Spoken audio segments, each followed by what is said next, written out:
ವಸುಧಾಯ ನಮಃ ವಸುಧಾಯ ನಮಃ ದೀಪ್ತಾಯ ನಮಃ ದೀಪ್ತಿಯ ನಮಃ ದೀಪ್ತಿಯ ನಮಃ. ಹೆಲೋ ಎಲ್ರಿಗೂ ನಮಸ್ಕಾರ, welcome to my YouTube channel. And ಇವತ್ತಿನ ವ್ಲಾಗ್ ಬಂದುಬಿಟ್ಟು ನಮ್ಮ ಮಂಗಳವಾರದ ವಾರದ ಕತೆ. ನನಗೆ ಗೊತ್ತಿರೋ ಹಾಗೆ ಎಲ್ರಿಗೂ ಒಂದೊಂದು ಮನೆ ದೇವರು ಅಂತ ಇರುತ್ತೆ. ನಮ್ಮ ಮನೆ ದೇವರು ಬಂದುಬಿಟ್ಟು ಸವದತ್ತಿ ಎಲ್ಲಮ್ಮ. ಸೊ ನಾವು ಮಂಗಳವಾರ ಮತ್ತು ಶುಕ್ರವಾರ ವಾರ ಅಂತ ಮಾಡ್ತೀವಿ. ಸೊ ಯೂಶ್ವಲಿ ವಾರ ಅಂದರೆ ಎಲ್ಲರೂ ಮಾಡೋ ಥರ ನಾವು ಮನೆಯೆಲ್ಲ ಕ್ಲೀನ್ ಮಾಡಿಕೊಂಡು ಒರೆಸ್ಕೊಂಡು ಸಾರಿಸ್ಕೊಂಡು ಎಲ್ಲ ಆದಮೇಲೆ ನೀಟಾಗಿ ಪೂಜೆ ಮಾಡೋದು ಅಷ್ಟೇ, ಬೇರೆ ಏನೂ ಸ್ಪೆಷಲ್ ಇಲ್ಲ. ಸೊ ನಾನು ಯಾವ ಥರ ಪೂಜೆ ಮಾಡ್ತೀನಿ ಅಂತ ತೋರಿಸ್ಬೇಕು, ಒಂದು ವ್ಲಾಗ್ ಮಾಡಬೇಕು ಅಂತ ತುಂಬ ದಿನದಿಂದ ಅನ್ಕೋತಾ ಇದ್ದೆ. So here I am. So ಬನ್ನಿ ಪೂಜೆ ಮಾಡೋಣ. ಸೊ ಫಸ್ಟ್ಗೆ ನಾನು ಎಲ್ಲ ಫೋಟೋಗಳನ್ನ ಒರೆಸ್ಕೊಂಡು ನೀಟಾಗಿ ಕುಂಕುಮ ಮತ್ತು ಅರಿಶಿನ ಇಡ್ತಾ ಇದ್ದೀನಿ. ಆಗಲೇ ನಾನು ಕಟ್ಟೆ ದೇವ್ರ ಮನೆಯೆಲ್ಲ ಹೊರಿಸ್ಕೊಂಡಿರೋದ್ರಿಂದ ನೀಟಾಗಿ ಫಸ್ಟಿಂದ ಇಟ್ಬಿಡ್ತೀನಿ ಫೋಟೋಗಳನ್ನ. ನಮ್ಮನೇಲಿ ಏನು ತುಂಬ ಫೋಟೋಗಳಿಲ್ಲ, 3-4 ಫೋಟೋ ಇದೆ. ಅದನ್ನು ಚಿಕ್ಕದು ಆ್ಯಂಡ್ ತುಂಬ ಹಳೆಯದು. ಒಂದು ಮನೆ ದೇವರು ಅಂತ ಸವದತ್ತಿ ಎಲ್ಲಮ್ಮಂದೊಂದು ಫೋಟೋ ಇದೆ, ಆಂಜನೇಯ ಸ್ವಾಮಿದೊಂದು ಫೋಟೋ ಇದೆ, ಗಣೇಶಂದು ಒಂದು ಫೋಟೋ ಇದೆ, ಮತ್ತು ಸತ್ಯನಾರಾಯಣ ಸ್ವಾಮಿದು ಒಂದು ಫೋಟೋ ಇದೆ. ಆಮೇಲೆ ನಾವು ಲಕ್ಷ್ಮಿಗೆ ಅಂತ ಕಳಸ ಇಟ್ಟಿದ್ದೀವಿ, ನೀವು ನೋಡ್ಬೋದು. ಅದನ್ನು ಶುಕ್ರವಾರ ಮಾತ್ರ ಎಲ್ಲ ತೆಗೆದು ನೀಟಾಗಿ ಕ್ಲೀನ್ ಮಾಡಿ ಮತ್ತೆ ಕಾಯಿ ಇಟ್ಟು ಜೋಡಿಸ್ತೀವಿ. ಮಂಗಳವಾರ ಅದನ್ನು ಟಚ್ ಮಾಡಲ್ಲ. ಸೊ ನಾನು ಎಲ್ಲ ಫೋಟೋಗಳನ್ನ ಹೊರಿಸ್ಕೊಂಡು ಕುಂಕುಮ ಎಲ್ಲ ಇಟ್ಟಾದಮೇಲೆ ನೀಟಾಗಿ ಅದಾದ್ರ ಪ್ಲೇಸಲ್ಲೇ ಇಟ್ಬಿಡ್ತಾ ಇದ್ದೀನಿ. ಪೂಜೆ ಮಾಡೋದ್ರಿಂದ ಏನೋ ಮನಸ್ಸಿಗೆ ತೃಪ್ತಿ ಮತ್ತು ನೆಮ್ಮದಿ. ಆ ಫೋಟೋಗಳನ್ನ ಒರೆಸೋದು, ಆ ಸಾಮಾನುಗಳನ್ನ ಉಜ್ಜಿ ನೀಟಾಗಿ ಇಡೋದು, ಅದರಲ್ಲೇ ಒಂಥರ ಪಾಸಿಟಿವ್ ವೈಬ್ಸ್ ಬರ್ತಾ ಇರುತ್ತೆ. ಆ್ಯಂಡ್ ಎಲ್ಲರೂ ಹೇಳೋ ಥರ ಇಟ್ ರಿಲೀವ್ಸ್ ದ ಮೈಂಡ್. ನಮ್ಮದು ಶುಕ್ರವಾರ ಮತ್ತು ಮಂಗಳವಾರ ವಾರ ಆಗಿರೋದ್ರಿಂದ ನಾನು ಪೂಜೆ ಮಾಡ್ತಾ ಇದ್ದೀನಿ. ಆ್ಯಂಡ್ ನಿಮ್ಮದು ಯಾವ್ಯಾವ ಮನೆ ದೇವರು ಆ್ಯಂಡ್ ಯಾವ್ಯಾವ ವಾರ ನೀವು ಪೂಜೆ ಮಾಡ್ತೀರಾ ಅಂತ ಹೇಳಿ ಕಮೆಂಟ್ ಸೆಕ್ಷನಲ್ಲಿ ಕಮೆಂಟ್ ಮಾಡಿ. ಆ್ಯಂಡ್ ಇದು ನನ್ನ ಹೊಸ ಚಾನಲ್ ಆಗಿರೋದ್ರಿಂದ ಸಬ್ಸ್ಕ್ರೈಬರ್ಸ್ ತುಂಬ ಕಮ್ಮಿ ಇದೆ ಆ್ಯಂಡ್ ಸಪೋರ್ಟ್ಸ್ ಕೂಡ ಅಷ್ಟೊಂದು ಸಿಗ್ತಿಲ್ಲ. So please watch my videos and do subscribe. And ಆದಮೇಲೆ ಕಮೆಂಟ್ ಕೂಡ ಮಾಡಿ, ಲೈಕ್ ಮಾಡಿ, ಶೇರ್ ಮಾಡಿ. ನನಗೆ ನೀವು ಎಷ್ಟು ಸಪೋರ್ಟ್ ಕೊಡ್ತೀರೋ ಅಷ್ಟು ಹೆಲ್ಪ್ ಆಗುತ್ತೆ. ಫೋಟೋ ಎಲ್ಲ ಇಟ್ಟು ಆದಮೇಲೆ ನಾನು ದೇವ್ರ ಸಾಮಾನೆಲ್ಲ ಆಲ್ರೆಡಿ ತೊಳೆದು ಇಟ್ಕೊಂಡಿದ್ದೆ. ಸೊ ಅದನ್ನು ನೀಟಾಗಿ ಜೋಡಿಸ್ಬಿಡ್ತೀನಿ. ನಮ್ಮ ಮನೇಲಿ ತುಂಬ ಸಾಮಾನುಗಳನ್ನ ಇಟ್ಕೊಂಡು ಅದನ್ನು ಇದು ಮಾಡೋಕ್ಕೆ ಹೋಗಲ್ಲ. ಎಷ್ಟು ಬೇಕೋ ಅಷ್ಟು ದೇವ್ರ ಸಾಮಾನೇ ಆಗಲಿ ಪಾತ್ರೆಗಳನ್ನಾಗಲಿ ಅದನ್ನು ಇಟ್ಕೊಂಡಿದ್ದೀವಿ.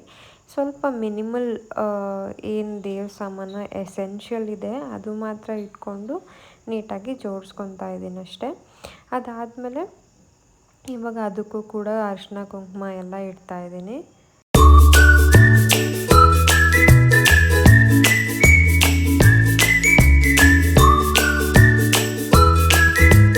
ಆಮೇಲೆ ದೇವ್ರ ಪೂಜೆ ಮಾಡಬೇಕಾದ್ರೆ ಯಾವಾಗಲೂ ಒಂದು ಲೋಟ ನೀರಿಡಬೇಕು ಅಂತ ಹೇಳ್ತಾರೆ. ಬಟ್ ಆ್ಯಕ್ಚುಲಿ ನಮ್ಮ ಅಮ್ಮಂಗೆ ಹೇಳಿದ್ರೆ she told me like water remembers everything. ನಾವು ಮಂತ್ರಗಳನ್ನ ಹೇಳಬೇಕಾದ್ರೆ ಆಗಿರ್ಬೋದು, ಶ್ಲೋಕಗಳನ್ನ ಹೇಳಬೇಕಾದ್ರೆ ಆಗಿರ್ಬೋದು, ಏನೇ ಪ್ರೇಯರ್ ಮಾಡಬೇಕಾದ್ರೆ ಆಗಿರ್ಬೋದು, ವಾಟರ್ ರಿಮೆಂಬರ್ಸ್ ಅಂತೆ. ವಾಟರ್ಗೆ ನೀರಿಗೆ ನೆನಪಿನ ಶಕ್ತಿ ಇರತ್ತಂತೆ. ನಾವು ಹೇಳಿರೋ ಮಂತ್ರಗಳಾಗಿರಲಿ, ಪ್ರೇಯರ್ಸ್ ಆಗಿರಲಿ, ದೇವ್ರ ಹತ್ರ ಹೇಳಬೇಕಾದ್ರೆ ಅದು ನೆನಪಿಟ್ಕೊಂಡಿರತ್ತೆ ಆ್ಯಂಡ್ ಇಟ್ ರಿಮೈಂಡ್ಸ್ ಅಂತ ಹೇಳ್ತಾರೆ. ಸೊ ಯಾವಾಗಲೂ ಒಂದು ಲೋಟ ನೀರನ್ನ ನಾನು ಇಟ್ಟಿರ್ತೀನಿ ದೇವ್ರ ಪೂಜೆ ಮಾಡಬೇಕಾದ್ರೆ. ಇವಾಗ ಎಲ್ಲ ಫೋಟೋಗಳಿಗೂ ನಾನು ಹೂವನ್ನು ಇಡ್ತಾಯಿದ್ದೀನಿ. ನನಗೆ ಹೂವು ಇಡೋದು ಅಂದರೆ ತುಂಬ ಇಷ್ಟ. ಅದರಲ್ಲೂ ಸೇವಂತಿಗೆ ಹೂವು ಸಿಕ್ಕಾಪಟ್ಟೆ ಚೆನ್ನಾಗಿ ಕಾಣಿಸುತ್ತೆ. ಯಾವುದೇ ಸೀಸನಲ್ಲಾದರೂ ಸಿಗತ್ತೆ. ಆ್ಯಂಡ್ ಬಿಡಿ ಹೂವಾದರೂ ಇಡ್ಬೋದು, ಹಾರನಾದರೂ ಹಾಕ್ಬೋದು, ತುಂಬ ಚೆನ್ನಾಗಿ ಕಾಣಿಸುತ್ತೆ. ಬೇಸಿಕಲಿ ಒಬ್ಬೊಬ್ಬರು ಪೂಜೆ ಮಾಡೋ ವಿಧಾನ ಒಂದೊಂದು ಥರ ಇರುತ್ತೆ. ಸೊ ನೀವು ಯಾವ ಥರ ಪೂಜೆ ಮಾಡ್ತೀರಾ, ನಾನು ಪೂಜೆ ಮಾಡೋ ವಿಧಾನ ಕರೆಕ್ಟ್ ಅನಿಸಿದ್ರೆ ನಿಮಗೆ ಪ್ಲೀಸ್ ಕಮೆಂಟ್ ಮಾಡಿ. ಆ್ಯಂಡ್ ಇಫ್ ಇನ್ ಕೇಸ್ ಯಾವುದಾದ್ರೂ ತಪ್ಪಿದ್ರೂ ನನಗೆ ಕಮೆಂಟ್ ಮಾಡಿ, ಯಾಕಂದರೆ ನನಗೂ ಗೊತ್ತಾಗಬೇಕಲ್ವಾ. ಆ್ಯಂಡ್ ಸವದತ್ತಿ ಎಲ್ಲಮ್ಮನ ಫೋಟೋಗೆ ಮಾತ್ರ ನಾವು ಬೇವಿಂದು ಸೊಪ್ಪನ್ನು ಇಡ್ತಾಯಿದ್ದೀನಿ. ಸೊ ಆಲ್ರೆಡಿ ನೆಲ ಎಲ್ಲ ಒರೆಸ್ಕೊಂಡಿದ್ದೀನಿ. ಸ್ಟಿಲ್ ಇದೆಲ್ಲ ಹೂವಿಂದು ಪೆಟಲ್ಸ್ ಎಲ್ಲ ಬಿದ್ದಿರುತ್ತೆ. ಸೊ ನೀಟಾಗಿ ಎಲ್ಲ ಹೂವೆಲ್ಲ ಇಟ್ಟು ಆದಮೇಲೆ ಇನ್ನೊಂದು ಸಲ ನೆಲನ ಒರೆಸ್ಕೊಬಿಡ್ತೀನಿ. ಆವಾಗ ನೀಟಾಗಿ ಕಾಣಿಸ್ತಾ ಇರುತ್ತೆ. ಆ್ಯಂಡ್ ಪೂಜೆ ಮಾಡೋಕ್ಕೂ ಅಥವಾ ಮೆಡಿಟೇಟ್ ಮಾಡೋಕ್ಕೂ ಎಲ್ಲದಕ್ಕೂ ಸರಿಯಾಗಿರುತ್ತೆ. ಆ್ಯಂಡ್ ನಾನು ಒಂದು ದೇವಸ್ಥಾನಕ್ಕೆ ಹೋದಾಗ ಪೂಜಾರಿ ಹೇಳ್ತಾಯಿದ್ರು ಲೈಕ್ ದೀಪ ಹಚ್ಚಿ ಆದಮೇಲೆ ಅಥವಾ ಹಚ್ಚೋಕ್ಕೆ ಮುಂಚೆ ಯಾವಾಗಾದರೂ ಆಯಿತು ಕುಂಕುಮ, ಅರಿಶಿನ, ಹೂವು ಎಲ್ಲ ಇಟ್ಟು ಸ್ವಲ್ಪ ಅಕ್ಷತೆ ಕೂಡ ಹಾಕಬೇಕು. ಅದನ್ನು ನಾನು ಫಾಲೋ ಮಾಡ್ತಾಯಿದ್ದೀನಿ. ಇವಾಗ ನೆಲ ಎಲ್ಲ ಒರೆಸ್ಕೊಂಡಾಯಿತು. It's clean and tidy. ನೋಡಿ ಎಷ್ಟು ನೀಟಾಗಿ ಕಾಣಿಸುತ್ತೆ ಇವಾಗ ದೇವ್ರ ಮನೆ ಅಲ್ವಾ, ಸೂಪರ್. ಇವಾಗ the very next thing is ನೈವೇದ್ಯಕ್ಕೆ ಅಂತ 2 ಬಾಳೆಹಣ್ಣು ಕೂಡ ಇಡ್ತಾ ಇದ್ದೀನಿ.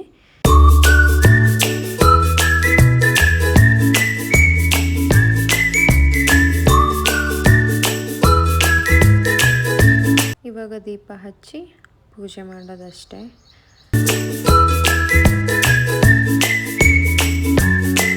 ಆ್ಯಂಡ್ ನನಗೆ ಮಂತ್ರ ಹೇಳ್ಕೊಂಡು ಪೂಜೆ ಮಾಡೋಕ್ಕೆ ಇಷ್ಟ. ಆ್ಯಕ್ಚುಲಿ ನಿಮ್ಗೆ ಇದ್ರಲ್ಲಿ ಕೇಳಿಸ್ತಾ ಇದೆಯೋ ಇಲ್ವೋ ಗೊತ್ತಿಲ್ಲ, ಬಟ್ ನಾನು ಯಾವಾಗಲೂ ಮಂತ್ರ ಹೇಳ್ಕೊಂಡೇ ಪೂಜೆ ಮಾಡೋದು, ಐ ಮೀನ್ ಶ್ಲೋಕ ಹೇಳ್ಕೊಂಡು.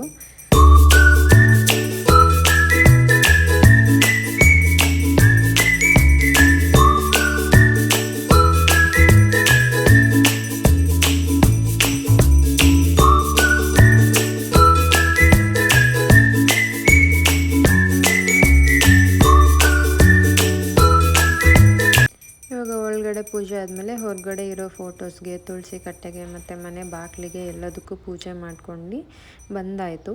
ಅದಾದಮೇಲೆ ನಾನು ಲೋಬನ್ನು ಕೂಡ ಹಚ್ಚಿ ಏನು ಹೇಳ್ತಾರೆ ಮಂಗಳಾರತಿ ಮಾಡ್ತಾಯಿದ್ದೀನಿ.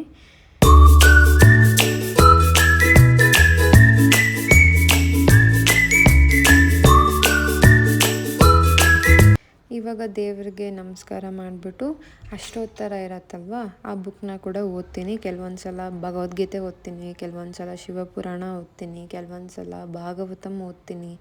ಆ ಥರ ಯಾವುದು ನನಗೆ ಇಂಟ್ರೆಸ್ಟ್ ಅನಿಸುತ್ತೋ ಆ ಥರ. ಇವತ್ತು ಮಂಗಳವಾರ ಆಗಿರೋದ್ರಿಂದ ಅಷ್ಟೋತ್ತರ ಓದೋಣ ಅಂತ ಅಂದ್ಕೊಂಡೆ. ಫಸ್ಟು ಗಣಪತಿ ಅಷ್ಟೋತ್ತರ ಓದ್ಬಿಟ್ಟು ಅದಾದಮೇಲೆ ಮಹಾಲಕ್ಷ್ಮಿದಾಗಿರ್ಬೋದು ಅಥವಾ ದುರ್ಗಾ ಅಷ್ಟೋತ್ತರ ಆಗಿರ್ಬೋದು ಅಥವಾ ಕನ್ನಿಕಾ ಪರಮೇಶ್ವರಿ ಅಷ್ಟೋತ್ತರ ಆಗಿರ್ಬೋದು, ಯಾವುದಾದ್ರೂ ಒಂದು ಅಷ್ಟೋತ್ತರನ ಓದ್ತೀನಿ. ವಸುಧಾಯ ನಮಃ ದೀಪ್ತಾಯ ನಮಃ ದಿತ್ಯ ನಮಃ ದಿತ್ಯ ನಮಃ ವಿಭಾವರ್ಯ ನಮಃ ನಿತ್ಯ ಪುಷ್ಪಾಯ ನಮಃ ಲಕ್ಷ್ಮೀ ನಮಃ ಹಿರಣ್ಮಯ್ಯ ನಮಃ ಗರ್ಧನ್ಯಾಯ ನಮಃ ಸುಧಾಯ ನಮಃ ಸುಧಾಯ ನಮಃ ಸ್ವಾಹಾಯ ನಮಃ ಶುಚಯ ನಮಃ ಪದ್ಮಾಯ ನಮಃ ಪದ್ಮಾಲಯಾಯ ನಮಃ ವಾಚಯ ನಮಃ ಪರಮಾತ್ಮಕಾಯ ನಮಃ ಅಷ್ಟೋತ್ತರ ಶತನಾಮ.